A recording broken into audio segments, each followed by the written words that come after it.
भारतीय इतिहास के कुछ विषय भाग 2 यात्रियों के नजरिए। आज हम इस अध्याय यानी विषय 5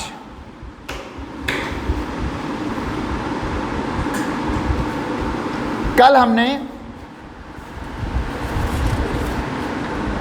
इसमें देखा था अल बिरूनी तथा किताबुल हिंद, उसका विस्तृत अध्ययन किया था। आज का हमारा दूसरा भाग है इसका इब्न बतूता का रहला, और दूसरे में आता है 2.1 एक आरंभिक विश्व यात्री। इब्न बतूता की कहानी बड़ी रोचक है। इस कहानी को पढ़ के, सुन के, समझ के आपके अंदर बहुत सारी प्रेरणाएं जन्म लेंगी। इब्न बतूता अपनी यात्रा की, उसकी 30 वर्ष की यात्रा थी। जब से उसने यात्रा की थी और जब तक वो वापस नहीं लौटा, वो 30 वर्ष की यात्रा थी। तो उस यात्रा में उसने जो भी अनुभव किए, चाहे वो सामाजिक अनुभव हो, सांस्कृतिक अनुभव हो, उन सबको उसने एक अपनी पुस्तक में लिखा जिसका नाम है रहला। उसने यात्रा के दौरान जो भी अनुभव किए, सामाजिक या सांस्कृतिक, उन अनुभवों को उसने जिस पुस्तक में लिखा है उसका नाम है रहला। चूंकि यात्रा वृत्तांत ही था वो जो रहला था, तो यहाँ पर शीर्षक भी दिया गया है इब्न बतूता का रहला। और ये 14वीं शताब्दी में भारत में आया था। तो 14वीं शताब्दी के दौरान हमारे देश में सामाजिक स्थिति क्या थी, सांस्कृतिक स्थिति क्या थी, उसी का वर्णन है रहला में। सामाजिक और सांस्कृतिक स्थिति का वर्णन रहला में मिलता है। अगर इसके जीवन की बात की जाए तो ये मोरक्को का रहने वाला था। मोरक्को के इस यात्री का जन्म तंजीर के सबसे सम्मानित तथा शिक्षित परिवार में, मोरक्को का एक जगह है तंजीर, वहाँ एक सबसे शिक्षित और सम्मानित परिवार में जन्म हुआ था। वो ऐसा परिवार था जो इस्लामी कानून का मतलब है शरीयत या शरिया, यानी मुसलमानों का या इस्लामी लोगों का जो भी नियम बनते हैं वो शरीयत के हिसाब से बनते हैं। जो उसमें लिखा होता है उसी का आचरण उनको करना पड़ता है। तो वो जो परिवार में जिसमें इब्न बतूता का जन्म हुआ था, वो इस्लामी कानून अथवा शरिया पर अपनी विशेषज्ञता के लिए प्रसिद्ध था। शरिया कानून पर अपनी विशेषज्ञता के लिए प्रसिद्ध था।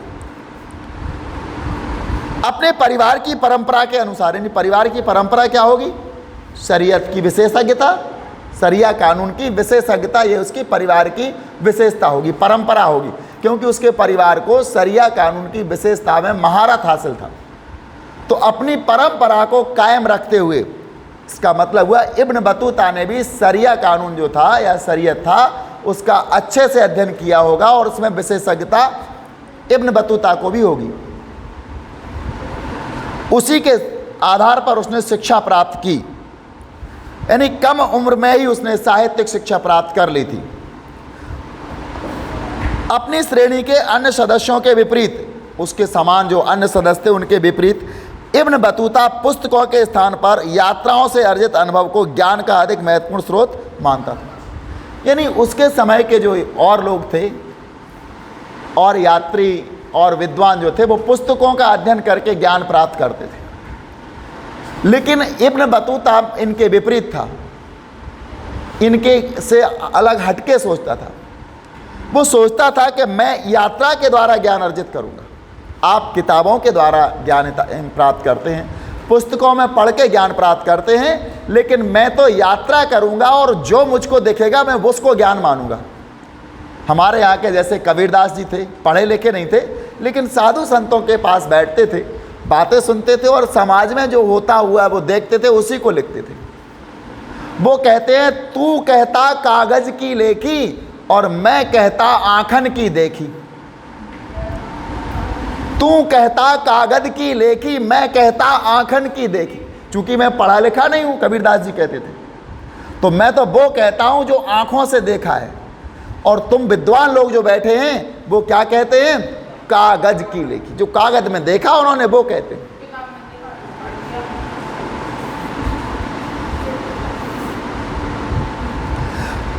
मैं कहता तू जागत रहिए, तू जाता है सोई रे। मैं तो कहता हूं कि तुम हमेशा सचेत रहो और तुम सो जाते हो। मैं कहता सुलझावन हारी, तू राखत अर्झोई रे। कबीरदास जी कहते मैं तो सुलझाने वाली बात करता हूं, तुम उलझा देते हो किताबों में, इस ग्रंथ में, उस ग्रंथ में। महाभारत के श्लोक नंबर 742 पर ऐसा लिखा है। अरे उलझा दिया तुमने। महाभारत खोलो, श्लोक नंबर 742 खोलो, तब जाके तुम्हें उसका पता चलेगा। उलझ गए। और मैं तो सामने की बात करता हूँ जो देखा है।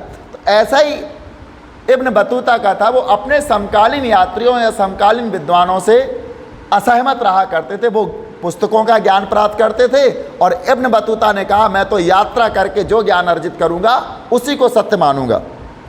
तो यात्राओं से अर्जित अनुभव को ज्ञान का अधिक महत्वपूर्ण स्रोत मानता था।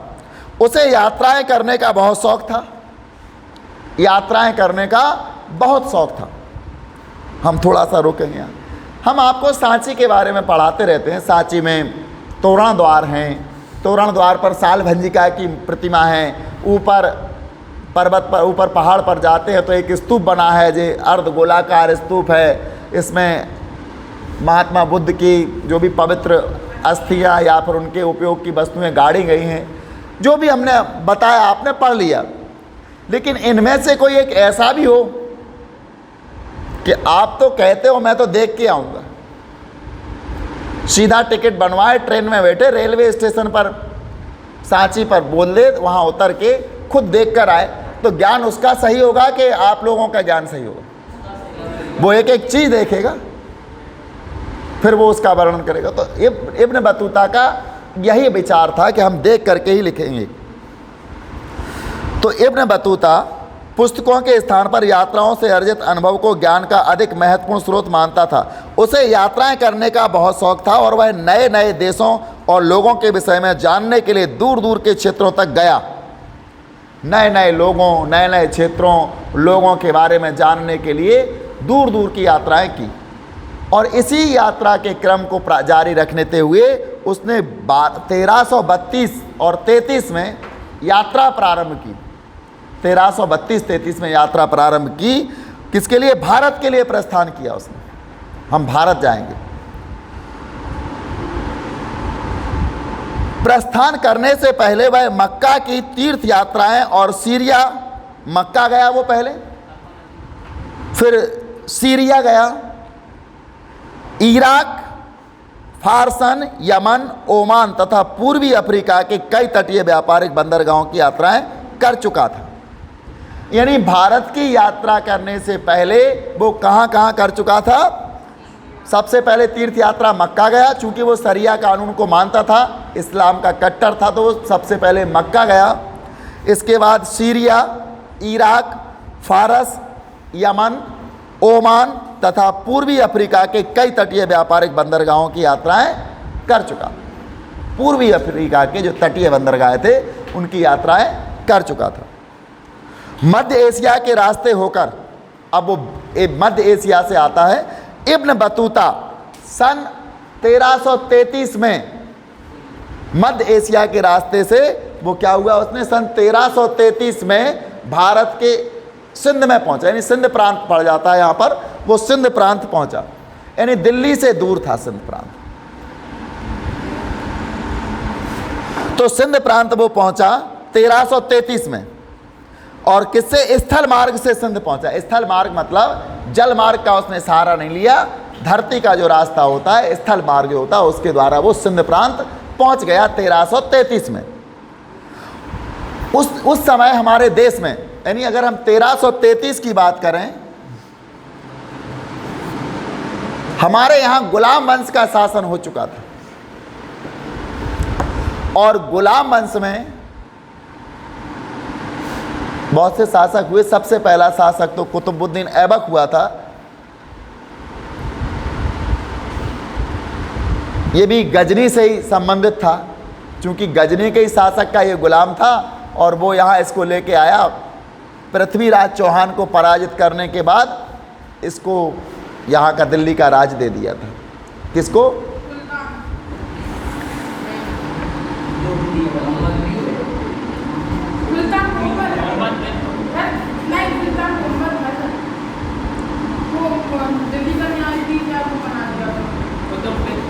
तो यहाँ पर होता क्या है, हम आपको मोहम्मद कुतुबुद्दीन ऐबक के बारे में बता देते। कुतुबुद्दीन ऐबक बचपन में बड़ा तेज बुद्धि का धनी था, बचपन से ही। और ये बहुत सारे भाई थे अपने पिता के, और देखने में ये कुरूप लगता था। कुरूप जानते हो? शकल सूरत जिसकी अच्छी ना हो उसको कुरूप कहा जाता है। और उसके भाई बड़े सुंदर थे, गोरे चिट्टे, अच्छे सुंदर, लेकिन यही कुरूप था। सभी भाई इससे नफरत करते थे। नफरत करने का कारण क्या था कि ये बुद्धि में तेज था,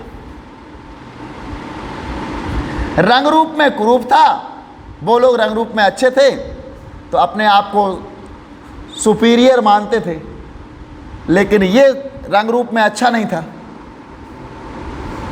ये बुद्धि में तेज था। जब भी बात करता था, जब भी काम करता था, ये बाजी मार ले जाता था, सबकी प्रशंसा का पात्र बन जाता था।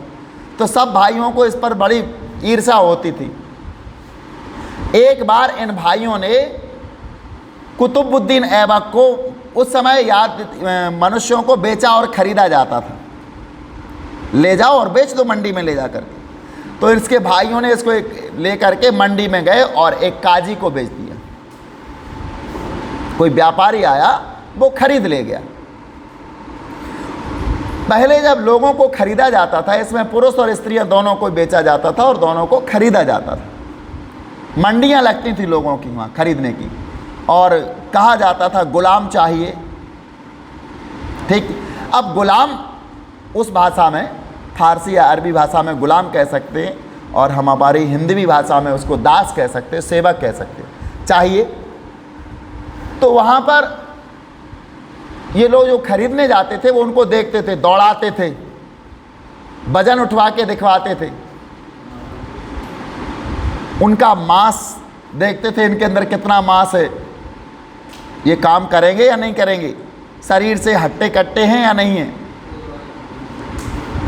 अगर वो ज़्यादा कपड़े पहन रखे उन्हें तो कपड़े उनके उतरवा देते थे इतने जिससे उनका शरीर दिख सके कि ये ठीक है, सहनशील है या नहीं है। ऐसा तो नहीं ये मानसिक रूप से विकृत हो, हमारे यहाँ पहुँच के दो चार को और मार दे। तो ऐसा देखने के बाद तो उस काजी ने इसका क्या नाम, कुतुबुद्दीन ऐबक को खरीद लिया। ये व्यापारी क्या करते थे? व्यापारी का मतलब जानते हो, लाभ कमाने के उद्देश्य से खरीद फरोख्त करना, ये व्यापार कहलाता। ये खुद यूज नहीं करते थे, उनको दास और दासी ये लोग खरीद ले जाते थे, लेकिन उनको यूज खुद नहीं करते थे। ये जाकर किसी सुल्तान के यहाँ बेच देते थे ऊंची कीमत पर। सुल्तान के यहाँ गए, 100 दासियाँ उनको बेच दी, उनने खरीद ली। तो इसको जाकर के गौरी के यहाँ इसको खरीद लिया गया था, जो कि गजनी का शासक था। जब उसने खरीद लिया इसको, तो खरीदने के बाद अब वहाँ रहने लगा ये गुलाम बन के। गुलाम वो होते जिनको कोई वेतन नहीं दिया जाता है, नौकर नहीं, नौकर को तो वेतन मिलता है, लेकिन गुलाम को कोई वेतन नहीं दिया जाता। तो ये गुलाम के रूप में वहाँ खरीद लिए गए। जैसे ही इनको खरीदा, वहाँ गुलाम का काम करने लगा। कई गुलाम थे, सैकड़ों गुलाम होते थे सुल्तान के यहाँ। तो इन गुलामों में इसने क्या किया, ये तो चतुर था, अपनी चतुराई से सबका प्रिय बन गया। चतुर व्यक्ति सबका प्रिय तो बन जाता है, सबका प्रिय बन गया। जब सबका वो प्रिय बन गया तो उसके जो साथी गुलाम थे वो उससे चिढ़ने लगे। जैसे भाई ईर्ष्या करते थे ना, इन्होंने बेच दिया था, ऐसे ही इसके और साथी गुलामों ने इससे ईर्ष्या करना शुरू कर दिया। लेकिन ये इतने अच्छे काम करता गया, इतने अच्छे काम करता गया कि सुल्तान का प्रिय हो गया ये।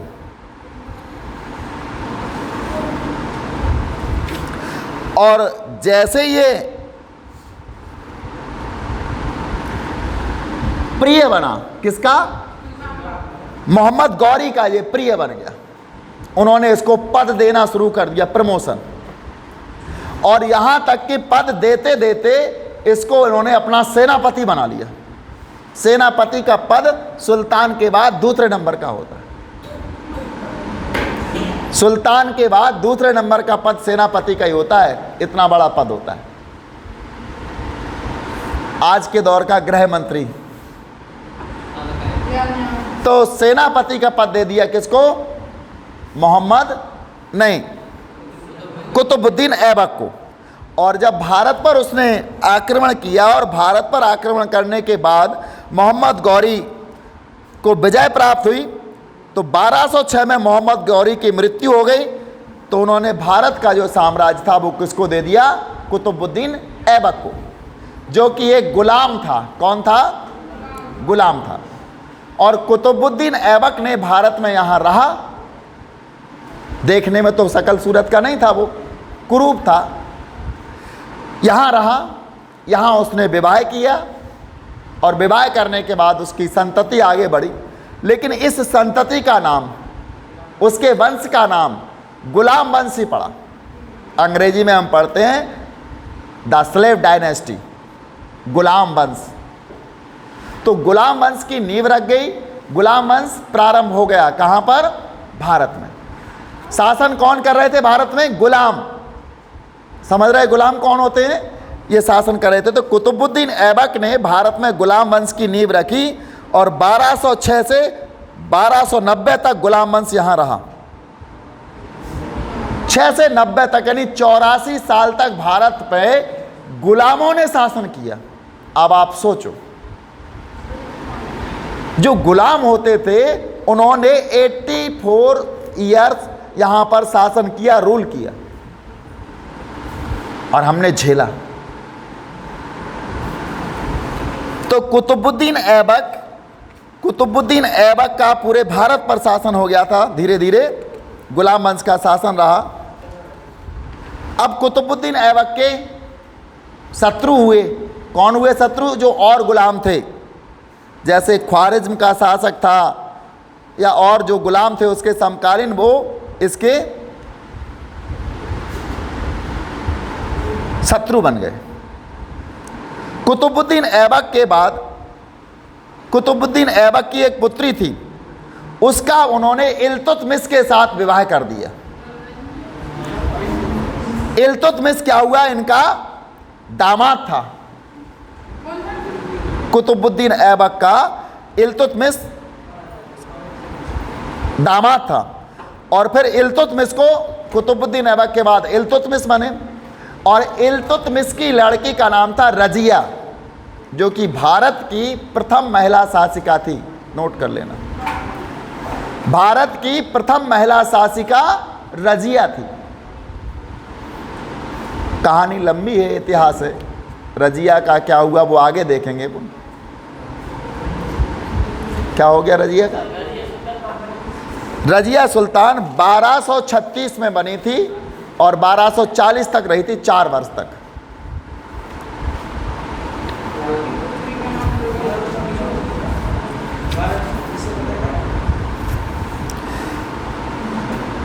(1209) में कुतुबुद्दीन ऐबक हट गए थे, आराम से आए थे। इसके बाद उनके दामाद इल्तुतमिश 1211 से 1236 तक रहे। और इल्तुतमिश के बाद उनके पुत्र तो थे, लेकिन वो सब अयोग्य थे। इसलिए उनकी जो योग्य पुत्री थी रजिया सुल्तान, यानी इल्तुतमिश के बाद रुकनुद्दीन फिरोज शाह बने थे 1236 में, लेकिन ये अयोग्य थे और इन्हें हटा दिया गया। बाद में 1236 से 1240 तक रजिया रही, और रजिया की हत्या करवाई गई थी, उसको मरवाया गया था।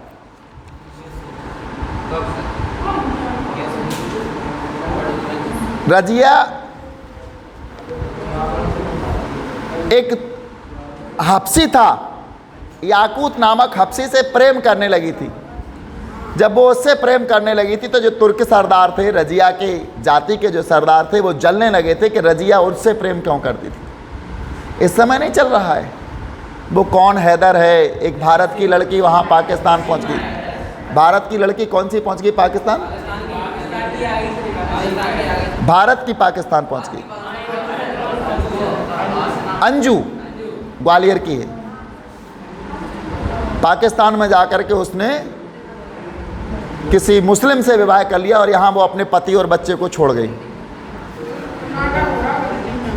तो आप बता सकते हो क्या सीमा हैदर को पाकिस्तान में सम्मान मिल रहा होगा?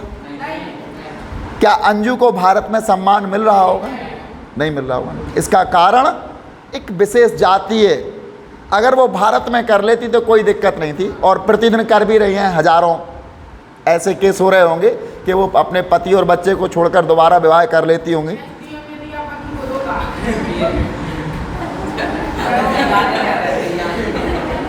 ऐसी न्यूज़ें देखते हो तुम, आपको भी पता है। अब तो क्या होता है, इन चीज़ों को लोग नहीं उठाते, लेकिन जब एक जाति या एक समुदाय से दूसरे समुदाय में ऐसा होता है तब दिक्कत होती है। अगर कोई हिंदू लड़की हिंदू में किसी से भी विवाह कर ले तो इतना ज़्यादा वो नहीं उठा, उसको तूल नहीं दिया जाता। लेकिन यदि मुस्लिम से कर ले तो लव जिहाद का नाम दे दिया जाता है, उसके घर पर बुलडोजर चलवा दिया जाता है। चलता है लव जिहाद के तहत उसके घर वर को बंद कर दिया जाता है। बहुत सारे उसके ऐसा ही रजिया का हुआ था। रजिया याकूत नामक हफ्सी से प्रेम करने लगी तो अन्य उसके जो तुर्क लोग थे वो जलने लगे और उन्होंने कहा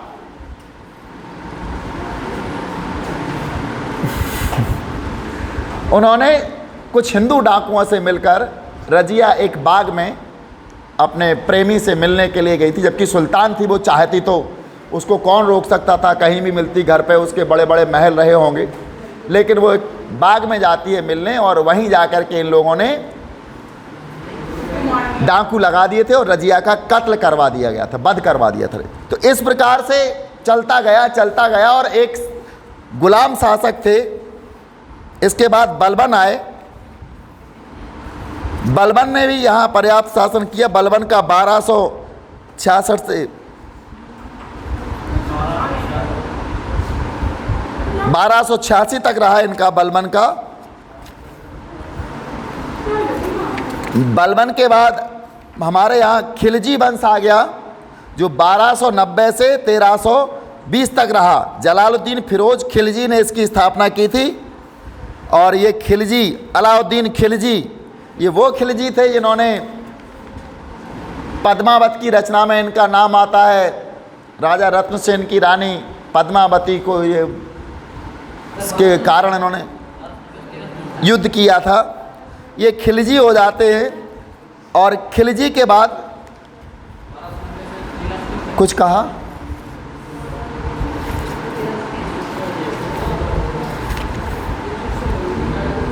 बा 1320 से 1413 तक यानी 93 ईयर्स तुगलक वंश आ गया हमारे यहाँ। तुगलक वंश आया 1320 से 1413 तक हमारे देश में तुगलक वंश आया। और गयासुद्दीन तुगलक ने तुगलक वंश की नींव रखी थी। और तुगलक वंश में गयासुद्दीन तुगलक का बेटा मोहम्मद बिन तुगलक जो 1325 से 1351 तक रहा। मोहम्मद बिन तुगलक कब से कब तक रहा? 1325 से 1351 तक। लिख सकते हैं अपन बिन तुगलक। बिन तुगलक 1325 से 1351 तक।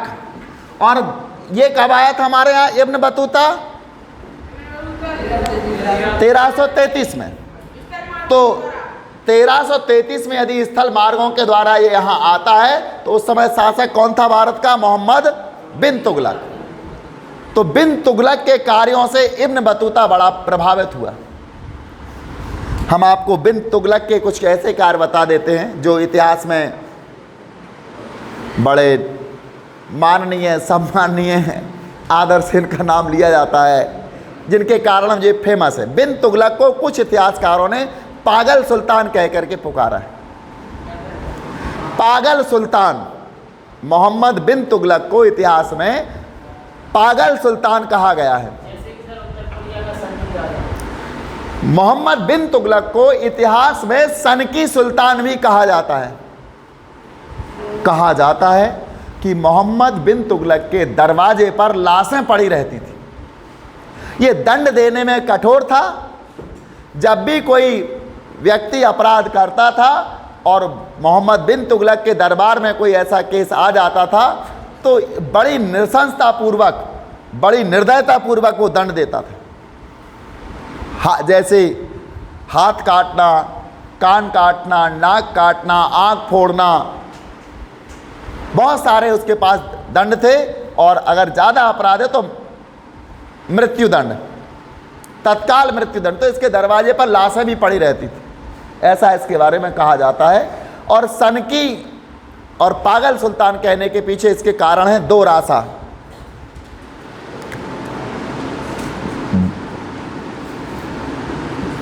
दो रासा, दो रासा का मतलब है दो आव,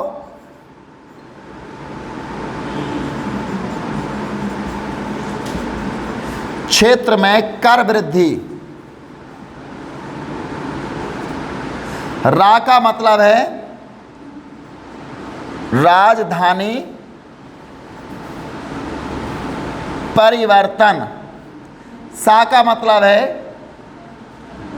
सांकेतिक सिक्के चलाना।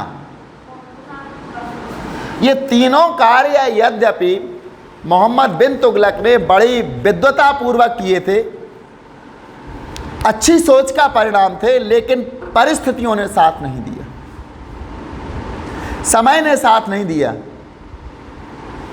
एक किसान बहुत सोच विचार करने के पश्चात अपने खेत में फसल बोने का निर्णय करता है कि हमें कौन सी फसल इसमें बोनी है या लगानी है। सोच अच्छी होती है उसकी, यही सोचता है कि अधिक उपज प्राप्त होगी हमको।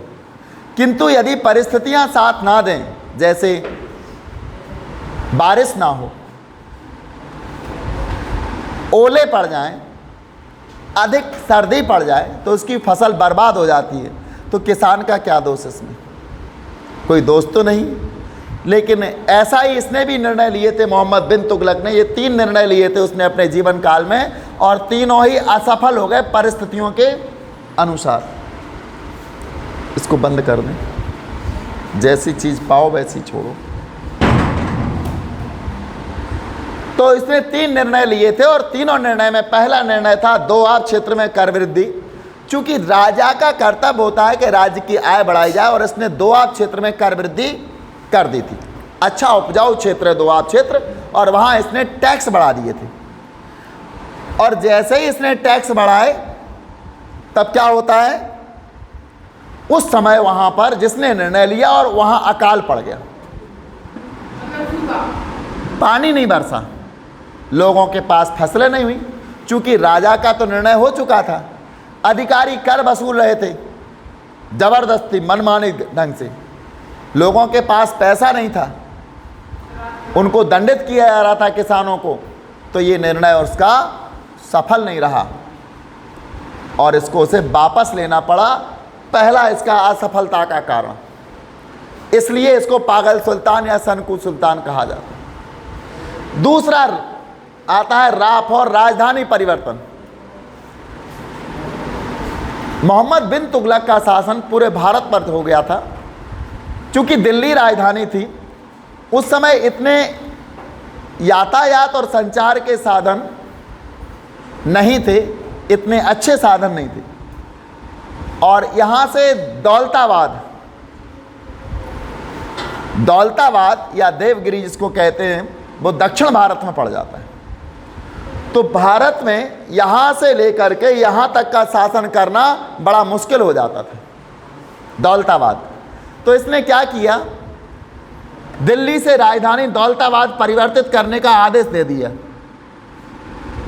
सुल्तान का आदेश, सारे अधिकारी कर्मचारी और दिल्ली के निवासी आदेश दे दिया कि आपको दौलताबाद जाना है, देवगिरी। जिसका नाम है देवगिरी भी है, वहाँ जा कर के आपको रहना। अब राजधानी वही होगी। उससे पहले उसने सड़क बनवाई थी, दिल्ली से दौलताबाद तक उसने सड़क बनवाई, जिसके माध्यम से सड़क के किनारे कुएं खुदवाए थे, कुछ सराय बनवाई थी जहाँ से कि यात्री बीच में रास्ते में रुकते भी चले। चूँकि गर्मियों का समय था, राजधानी परिवर्तन का आदेश मिला तो सब लोग चल दिए वहाँ से। बहुत सारे अपने पशुओं को लेके भी चले, कुछ जाते में मर गए। जब ये दौलताबाद पहुँचा, वहाँ राजधानी बना ली, तो वहाँ से अब दिल्ली की वही स्थिति होने लगी, दिल्ली का शासन नहीं हो पा रहा था। तो फिर इसने निर्णय वापस लिया और जा कर के वहाँ से फिर वापस राजधानी दिल्ली ले आए। दो निर्णय इनके असफल हो गए। तीसरा निर्णय था सांकेतिक सिक्के। उस समय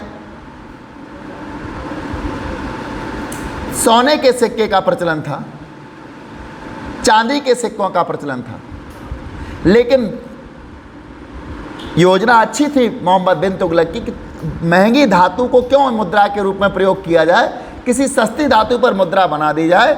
और उन्होंने सस्ती धातु अर्थात तांबे के सिक्के चलाने का निर्णय लिया। और तांबे के सिक्के ऐसे बनाए जाते थे कि लोग घर में भी बनाने लगे, घर घर तांबे के सिक्के बनने लगे। और जब तांबे के सिक्के बनने लगे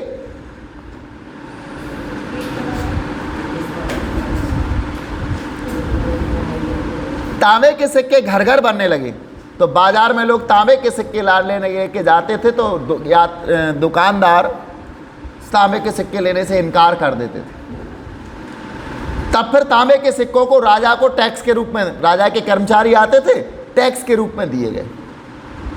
और वेतन जो निकलता था कर्मचारियों को, कर्मचारी कहते थे बाजार में तो तांबे के चलते नहीं, चांदी के लेंगे हम, सोने जो भी बहुमूल्य धातु के उनको लेंगे।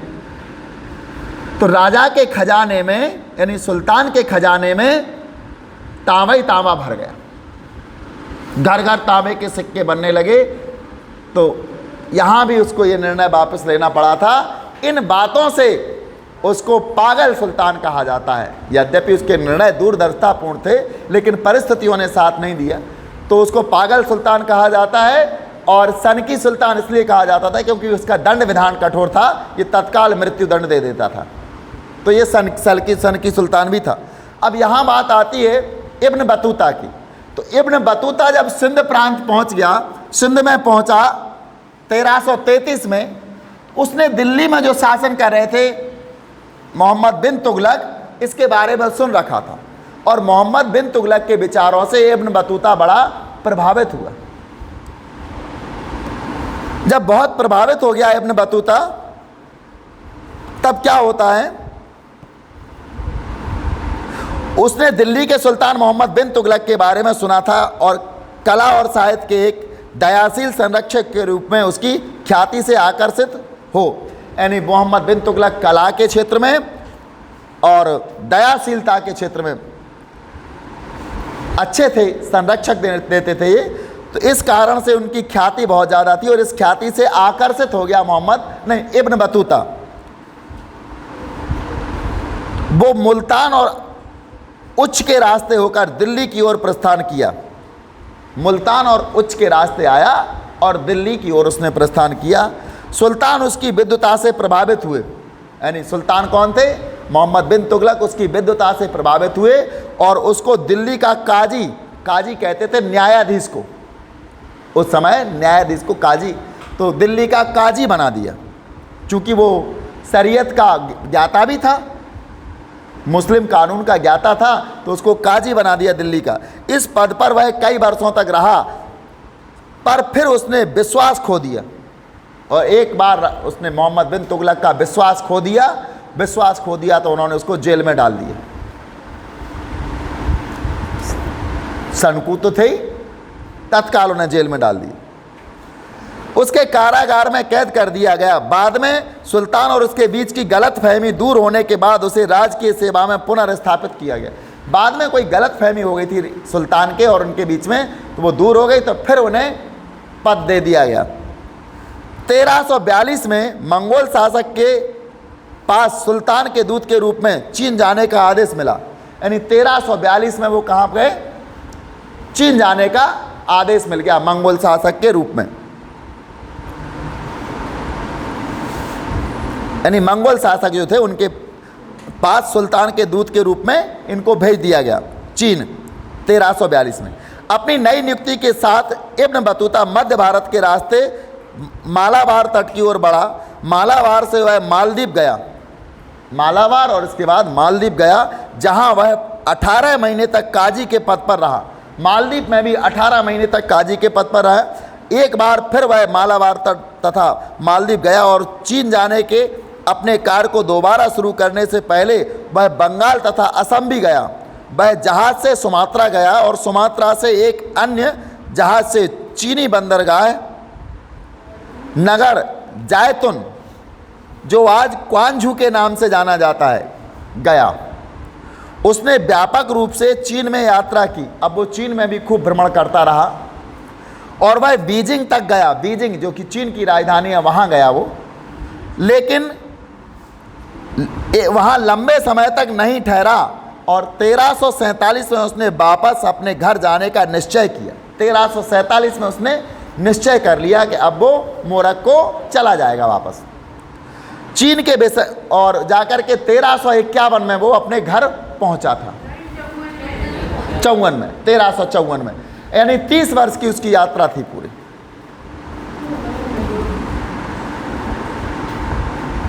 चीन के विषय में उसके वृत्तांत की तुलना मार्को पोलो जिसने 13वीं शताब्दी के अंत में बेसिन से चलकर चीन और भारत की भी यात्रा की थी के वृत्तांत से की जाती है। मार्को पोलो भी विदेशी यात्री था और इसने इसके विषय में लिखा है इब्न बतूता के विषय में। इब्न बतूता के नवीन संस्कृतियों, इब्न बतूता ने क्या किया, नवीन संस्कृतियों, लोगों, आस्थाओं, मान्यताओं आदि के विषय में अपने अभिमत को सावधानी तथा कुशलतापूर्वक दर्ज किया। हमें यह ध्यान में रखना होगा कि यह विश्व यात्री 14वीं शताब्दी में यात्राएं कर रहा था। कब कर रहा था? 14वीं शताब्दी में यात्राएं कर रहा था, जब आज की तुलना में यात्रा करना कठिन था, बहुत कठिन था, क्योंकि वो 14वीं शताब्दी थी और आज की तुलना में उस समय यात्रा करना बड़ा कठिन था तथा जोखिम भरा कार्य था। इब्न बतूता के अनुसार उसे सुल्तान से दिल्ली की यात्रा में 40 और सिंध से दिल्ली की यात्रा में लगभग 50 दिन का समय लगा। यानी इब्न बतूता के मुल्तान से दिल्ली की यात्रा में, वो मुल्तान से दिल्ली आया था तो उसको लगभग 40 और सिंध से दिल्ली की यात्रा में लगभग 50 दिन का समय लगा। दौलताबाद से दिल्ली, वही देवगिरी और दौलताबाद जहाँ राजधानी बदली थी, दौलताबाद से दिल्ली की दूरी 40, जबकि ग्वालियर से दिल्ली की दूरी 10 दिन में तय की जा सकती थी। यानी दिल्ली से अगर ग्वालियर जाना हो तो 10 दिन में जाते थे और दौलताबाद पहुंचना हो तो 40 दिन में पहुंच पाते थे। वो समय था, तब उसने जाकर के यात्रा की।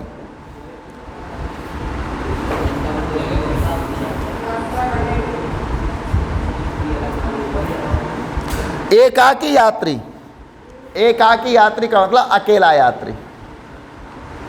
लंबी यात्राओं में लुटेरे ही एकमात्र खतरा नहीं थे। जब लोग यात्राएं करते थे तो इसमें सबसे बड़ा खतरा केवल लुटेरे ही नहीं थे, यात्री ग्रहातुर हो सकता था और बीमार हो सकता था। यह रेहला से लिया गया एक उद्धरण है। रेहला में लिखा है, मुझे ज्वर ने जकड़ लिया था। ज्वर जो फीवर या बुखार होता है, मुझे ज्वर ने जकड़ लिया था और मैंने अपने आप को कमजोरी के कारण गिरने से बचाने के लिए पगड़ी के कपड़े को जीन से बांध लिया। जीन मतलब घोड़े पर बंधी हुई जो होती है, उससे पगड़ी के कपड़े को बांध लिया कि कहीं मैं गिर ना जाऊं। ज्वर है, बेहोश हो जाऊं तो गिर ना जाऊं, तो कम से कम जीन से बंधा रहूंगा, घोड़ा मुझे सुरक्षित जगह तक ले जाएगा। अंततः वह ट्यूनिस शहर पहुंचे और वहां के निवासी शेख और काजी के पुत्र का स्वागत करने के लिए बाहर आए। वे हर ओर एक दूसरे के लिए अभिवादन और प्रश्नों के साथ आगे आए, लेकिन उनमें से किसी ने भी मेरा अभिवादन नहीं किया, क्योंकि वहाँ कोई भी ऐसा नहीं था जिससे मेरा परिचय हो। यानी वहाँ इनसे कोई परिचित नहीं था। अपने एकाकीपन से मैं इतना उदास हुआ कि अपनी आंखों में आए आंसुओं को रोक नहीं सका और बहुत रोया। पर एक तीर्थयात्री मेरी कुंठा का कारण जानकर मेरे पास आया और अभिवादन किया। एक तीर्थयात्री था, वो समझ गया कि मैं किस बात से कुंठित हूँ, वो मेरे पास आया और मेरा अभिवादन किया। यहाँ हम मानचित्र देखेंगे। अफगानिस्तान, सिंध और पंजाब में इब्न बतूता द्वारा भ्रमण किए गए स्थान, कई जगहों के नाम उस तरह से लिखे गए हैं जिस तरह से इब्न बतूता उन्हें जानता होगा।